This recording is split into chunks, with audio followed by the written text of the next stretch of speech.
Is partying in Goa worth it? For years, my friend had been telling me I had to visit Goa, the Ibiza of India. Beach clubs, nightlife, the place to party. So when I finally spent 3 weeks traveling through India, I couldn't wait to see what the hype was about. After relaxing on the peaceful beaches of South Goa, we headed north to Anjuna for our final night in Goa, eager to experience the famous nightlife everyone talks about. But honestly, I expected more. The funny thing is, I thought I was the only one who felt that way, and then I came across this BBC article explaining that tourism in Goa has significantly dropped over the years, with many travelers pointing to overcrowding, littered beaches, expensive taxis, and growing competition from more accessible beach destinations across Southeast Asia, like Sri Lanka, Thailand, and even Vietnam. Now, I do want to be careful not to paint all of Goa with the same brush. My first few days in Goa were completely lovely. Anjuna Beach in South Goa was peaceful, clean, and beautiful. The floating feni experience I had was incredible. And I loved exploring the nightlife in the capital of Panjim as well. In fact, if you want to see exactly what I'm talking about, check out my previous part 1 video on Goa. But I'll show you everything that we got into in Anjuna, and you can judge for yourself. Hello fellow travelers and those interested in traveling more. If you're new here, welcome to my channel, and if you're returning, I'm so glad to have you back. I'm Brittany, aka Whimsically Britt, and my motto is, come with me if you want to live. So we just left Anjuna Beach in South Goa, where we spent the last 2 nights, and we're going to spend our third and final night in Anjuna Beach, but we can't yet check into our hotel, so we stopped here in Panaji, where we're going to have a Goan style breakfast at this really beautiful Portuguese style cafe.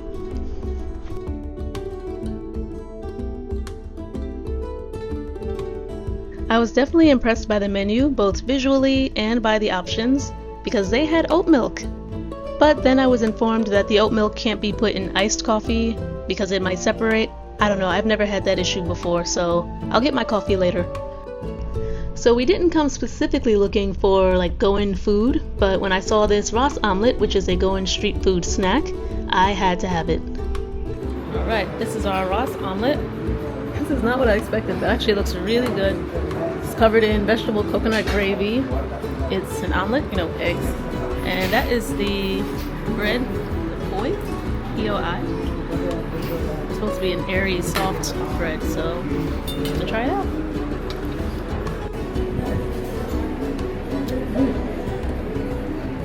You like it? Yeah, it's just like a meat, right?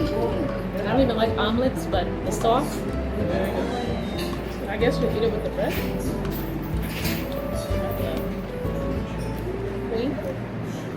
That poi. So as I did more research on poi, I found out that it's supposed to be more of a pocket, and this one was not, so I kind of improvised here. And it was really good though. I'm just wondering how people eat it as a street food because it seems pretty messy. Anyway, we spent 1,024 rupees, or about $11 US, for our breakfast, which also included this fruit and yogurt. Exploring Panaji by day was really nice, but unfortunately, a lot of the buildings, they don't allow you to take photos, but they're really beautiful, colorful buildings, similar to these, but even more, even more beautiful and I guess refreshed. But it's just a preview of what there is here. That's pretty. So in case you were thinking about taking photos, just a reminder that there's no photography in this area. There were so many signs. There was even a really funny one that said, because of annoying Instagrammers or influencers. I didn't get to take a picture of that, obviously, because I try not to take so many pictures, but yeah.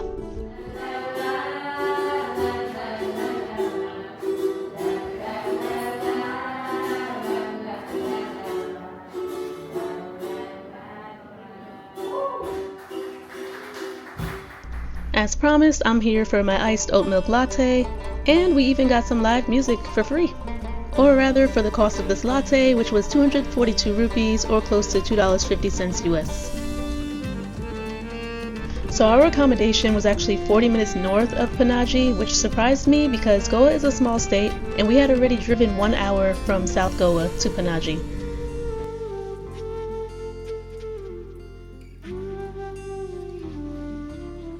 Alright, after 30 minutes of driving from the old city. We are in Anjuna, and this is our hostel slash hotel, Craft Hostels.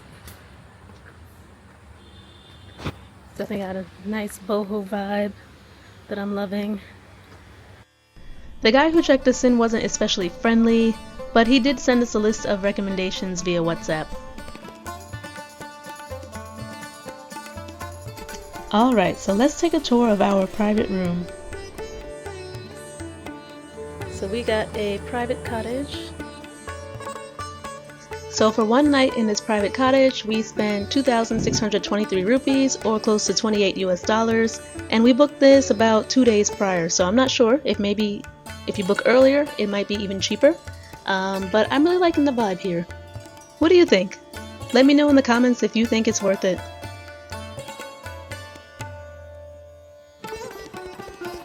So while my friend took care of some business, I went down to the beach and had some lunch.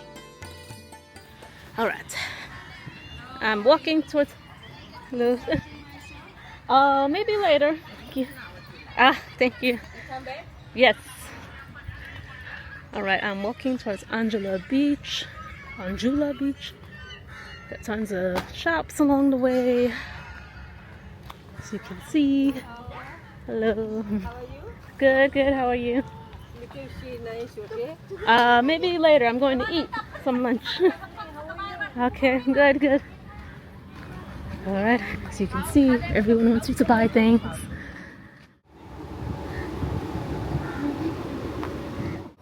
Alright, they've got lots of awards. And we are by the sea. So I think there was a minimum spend per person depending on what area you sit. Sea view is 1,500, premium sea view is 2,000. Let's see if they enforce that for me. So there's this hammock seating. Yes. This doesn't matter. I think I saw something about the pricing. Doesn't matter like okay. where you sit. Oh, okay. That's not for you. Sunny. It seemed like the pricing was in effect after like 5 p.m. I didn't want to sit in the hammock because I didn't want to be directly in the sun, so they put me at a back table until a front table by the sea had opened up. Alright guys, we did it. We're by the water. Alright, there goes my little fruity drink. I forgot what it's called, but I know it has yuzu and lime and some other stuff, so sounds delicious to me. Alright, this came really fast. I love the presentation. This is a local sea bass with some noodles.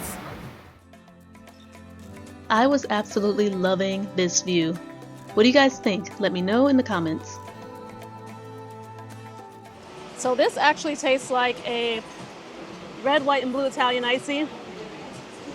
It's good. I don't really taste the yuzu, but I like it. It's refreshing. And now I'm gonna dive into this delicious looking fish. It's pan fried, local sea bass.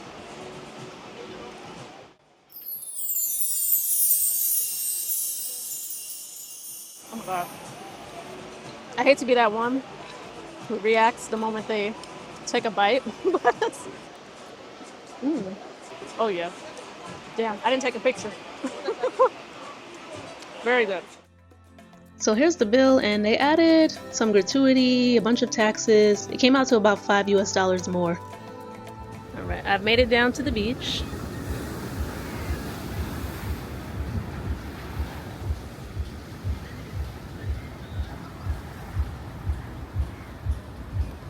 This beach is okay, but it's definitely a lot more people in the distance over there.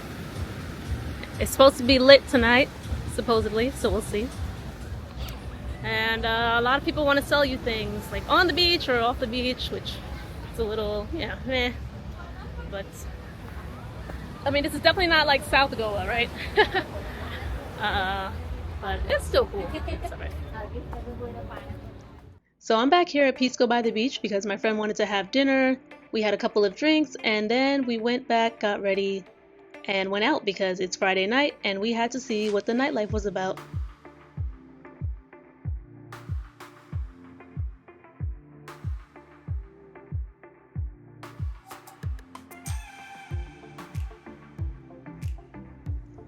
So my friend found this spot for us. It was really highly rated on Google, and the pictures looked really nice, especially during the day.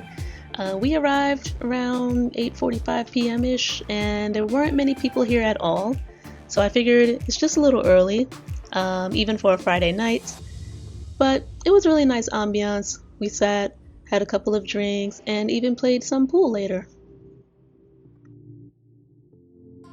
By the way, guys, if you're enjoying this video and you want to see more of my 3 weeks of traveling throughout India, please hit the like button and subscribe to my channel. I've already covered the sleeper train ride from Bangalore, our time in Kerala, and the first half of my trip to Goa. And I have more coming up on Mumbai, Uttarakhand, and Bangalore.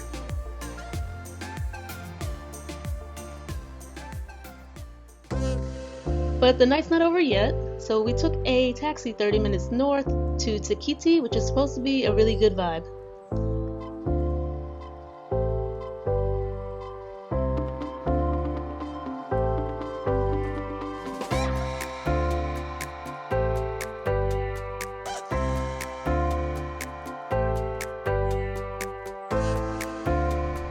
So the way it works at Tiki is that you spend 2,000 rupees for entry, and your wristband is also a food and drink credit. So you can order as much food and drink as you want up to the 2,000 rupees. It's already covered. And if you don't order enough, you forfeit the rest. So of course I wanted to order the most Instagrammable drink I could find on the menu, and they kind of gave me a hard time. First they just gave me the glass, and we showed them the picture like this is what we want, and I don't know, they made it difficult, but finally they gave us what we wanted after harassing them. Overall, the vibe was alright. Unfortunately, there weren't as many people here as I expected, even for a Friday night, but I guess because we were here in April, and April is, the heat of summer in India, so that might not be the best time to come to Goa. Or maybe we just went to the wrong places, I don't know, you tell me. Anyway, we wrapped it up after an hour. Guys, look what was in our damn room. Spoiler, if you hate bugs, I'm giving you 5 seconds to skip to the next chapter.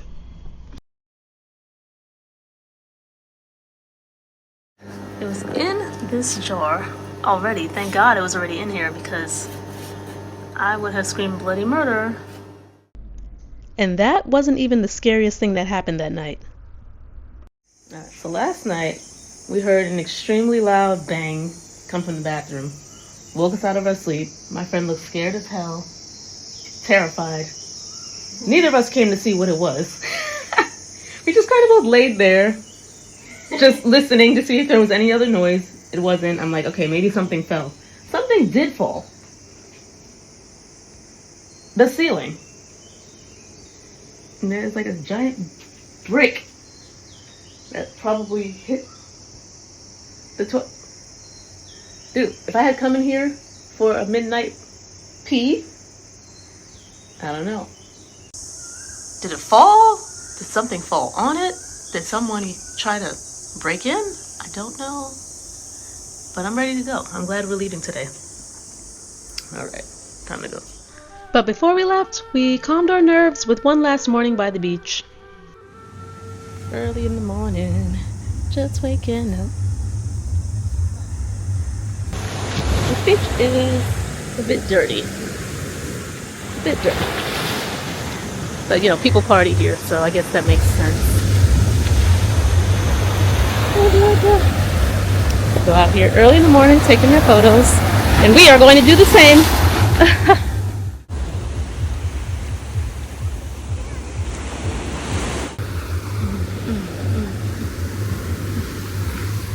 Alright, time to go.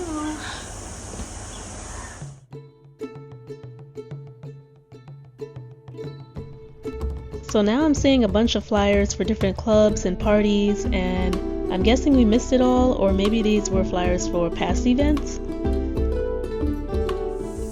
Alright, so we wanted to go to a spot called Indie Room, but it was closed, even though Google Maps said it was open. So we're here at Babka, which was recommended to us by our host at the hotel. Babka's closed on Mondays. Babka looks really cute though, so I'm not upset at it. And let's go inside.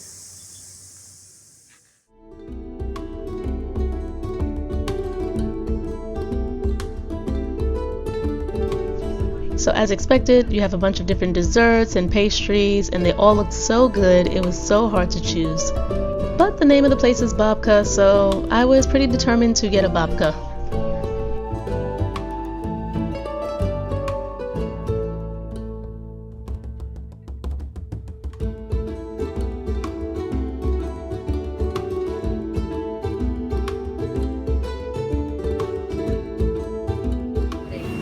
There's our tiramisu latte.